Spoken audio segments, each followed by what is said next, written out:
You've been told your whole life that you're strong, independent, low maintenance, and somewhere along the way you actually started to believe it. But what if the things everyone praised you for weren't signs of strength at all? What if they were signs that something important was taken from you so early you never even noticed it was gone? Today we're looking at 7 habits most people think are completely normal, maybe even admirable, that psychology says are actually rooted in childhood neglect. And fair warning, some of this is going to feel uncomfortably familiar. Childhood neglect doesn't always look like what you see in movies. It isn't always dramatic. It isn't always obvious. Sometimes it looks like a parent who was simply too busy, too tired, or too lost in their own pain to show up for you emotionally. Sometimes it looks like a house that was perfectly clean and perfectly quiet, but where nobody ever asked how you were feeling inside. A home where love existed but emotional connection didn't. Psychologist Jonas Webb defines childhood emotional neglect as the failure of parents to respond enough to a child's emotional needs. Not abuse, not cruelty, just silence, just absence. And the thing about absence is that it doesn't leave a scar you can point to, it leaves a shape, the shape of who you had to become just to get through each day. Those coping strategies didn't stay in childhood, they quietly followed you into adulthood, and now they live inside you disguised as personality traits you've never once questioned. So let's look at what they actually are, because once you see them clearly, something in you will shift, and that shift is where healing begins. Habit 1, you never ask for help. Think about the last time someone offered to help you, really help you, and you said yes without immediately trying to minimize what you needed or convince yourself you could handle it alone. For many people, that moment simply doesn't exist. We celebrate people who don't need anyone, we call them strong, we call them capable, but psychology has a very different word for it, a survival mechanism. When you grow up in a home where your emotional needs go consistently unmet, where asking for comfort leads to dismissal, where being vulnerable makes you feel like a burden, you learn the only thing a child can learn: I have to take care of myself because no one else will. And that lesson doesn't disappear when you grow up. It hardens. It becomes your entire operating system. You get so good at handling everything alone that letting someone in, even when you're completely exhausted, feels genuinely dangerous. Here's the painful twist. It doesn't feel like fear, it feels like pride, it feels like competence. And the more people praise you for it, the more convinced you become that this is simply who you are.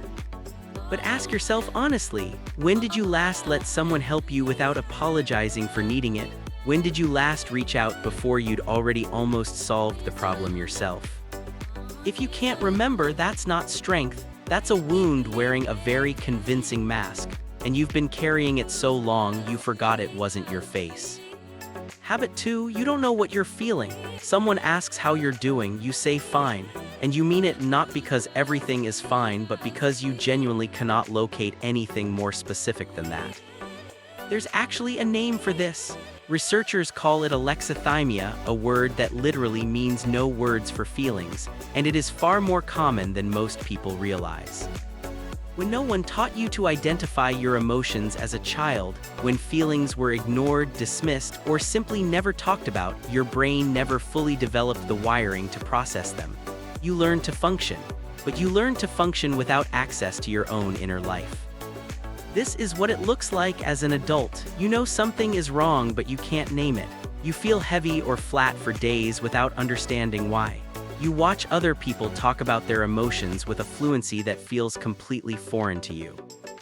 And the cruelest part, because you can't identify what you feel, you start to wonder if you feel anything at all, which makes you wonder if something is fundamentally broken inside you. Nothing is broken, your emotional vocabulary was simply never taught to you. That is not your failure, that is your history. Habit 3, you over-explain everything. You send a text saying you can't make it somewhere, and then you write 4 more sentences justifying why. You say no to something and spend the next hour mentally rehearsing whether your reasoning was good enough. Over-explaining feels from the inside like being thorough, like being considerate, but for people who grew up in emotionally neglectful environments, it's something else entirely. It's defense. When your feelings were consistently dismissed as a child, when you were told you were too sensitive, when your needs were treated as inconveniences, you learned that your perspective was always one wrong word away from being invalidated. So you started building cases. You preloaded every explanation with justifications and context, anything to make yourself unchallengeable before the dismissal even came. Every time you over-explain, some part of you is still trying to convince someone from a long time ago that your feelings matter. They do, you don't have to earn that, you never did. And the day you truly believe that, the explaining will start to quiet down on its own. Habit 4, you apologize for taking up space. Sorry for asking. Sorry for bothering you. Sorry, I know you're busy. How many times a day do you apologize for simply existing in someone else's world?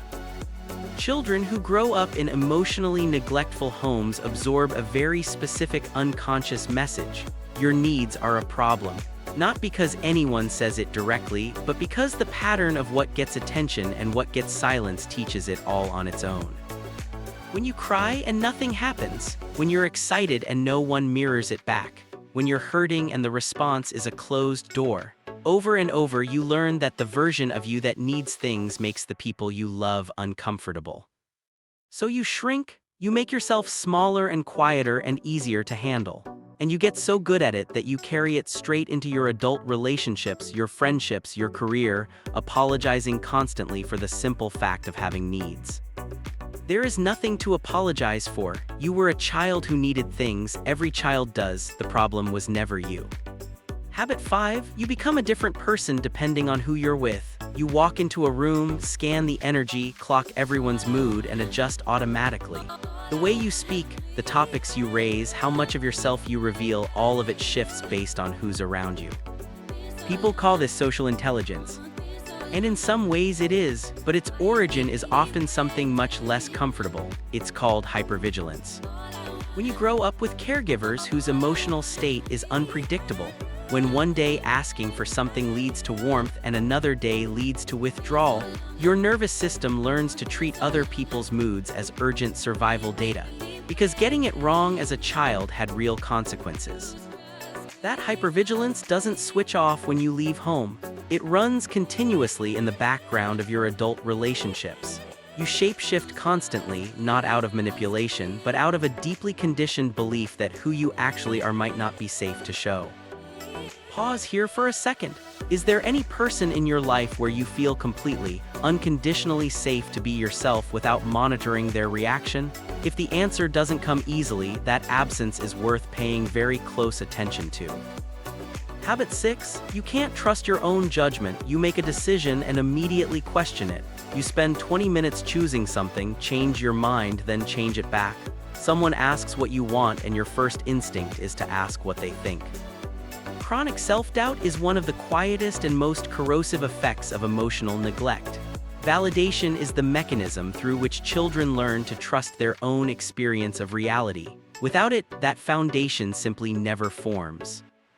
When a child says, "I'm scared," and the response is, "Don't be ridiculous," there's nothing to be afraid of. The child doesn't learn that they're safe. They learn that they can't trust what they feel, and they carry that lesson into every decision they ever make. Do that enough times across childhood and the result is an adult who second-guesses everything, who seeks external confirmation before believing their own experience, who is persistently unsure whether their instincts are valid because the people who were supposed to confirm them didn't. Your judgment isn't broken, it was just never believed in, and there is a very important difference between those two things. Habit 7, you are everyone's support but you disappear when you need help.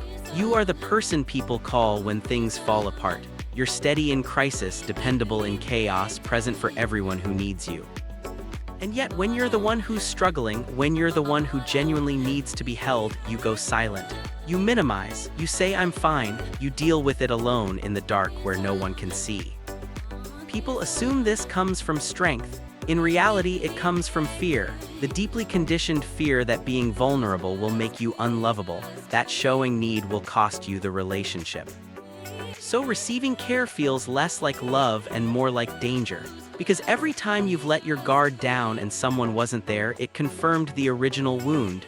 Your needs are too much. It's safer to be the one who gives. But here is what I want you to hear. The people who are truly capable of loving you don't need you to be invulnerable. They don't need you to have it all together, and you will never find out if that's true as long as you keep hiding. Here's what all 7 of these habits have in common. None of them are flaws, not one, they are strategies. Incredibly sophisticated strategies that a child developed just to survive in a world where their emotional needs weren't being met. They served a purpose once. They kept you safe, they kept you functional, they kept relationships intact when being your full self might have broken them, but you are not that child anymore. And the strategies that protected you then are costing you now in the connections you keep at a distance, in the needs you refuse to voice, in the version of yourself you've never let anyone fully see. Healing doesn't mean going back and relitigating your past. It doesn't mean blaming your parents, many of whom were doing the absolute best they could with what they had. It means recognizing the patterns, numbing them, asking yourself with curiosity, where did this come from and is it still actually serving me? The moment you recognize a behavior as a survival strategy rather than a permanent part of who you are, something shifts. Because survival strategies can be updated, and you are allowed to update yours.